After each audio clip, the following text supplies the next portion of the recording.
అఖిల్ అక్కినేని నటించిన ఏజెంట్ చిత్రం తర్వాత సుమారు 3 ఏళ్ల నిరీక్షణకు తెరదించుతూ లెనిన్ ప్రేక్షకుల ముందుకు వచ్చేందుకు సిద్ధమైంది. ఇటీవల అక్కినేని నాగార్జున ఈ చిత్రం గురించి పాజిటివ్గా స్పందించడం అక్కినేని అభిమానుల్లో కొత్త ఉత్సాహాన్ని నింపింది. మురళీకిషోర్ అబ్బుర్ దర్శకత్వంలో తెరకెక్కుతున్న ఈ సినిమాపై టాలీవుడ్ వర్గాలలో భారీ అంచనాలు నెలకొన్నాయి. సినిమా విడుదల తేదీపై నెలకొన్న సందిగ్ధత కూడా ఇప్పుడు తొలగిపోయింది. పెద్ది చిత్ర బృందం తమ సినిమాను జూన్ 4వ తేదీన విడుదల చేయనున్నట్లు అధికారికంగా ప్రకటించడంతో లెనిన్ జూన్ 26న సోలోగా బాక్స్ ఆఫీస్ వద్ద సందడి చేసేందుకు రెడీ అయిపోతుంది.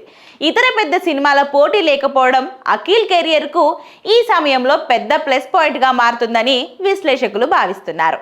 సితారా ఎంటర్టైన్మెంట్స్ మరియు అన్నపూర్ణ స్టూడియోస్ ఈ చిత్రాన్ని నిర్మించాయి. ఇక భాగ్యశ్రీ బోర్సే గ్లామర్ ఈ సినిమాకు ప్రత్యేక ఆకర్షణ కాగా తమన్ అందించిన సంగీతం అప్పుడే సోషల్ మీడియాలో వైరల్ అవుతుంది.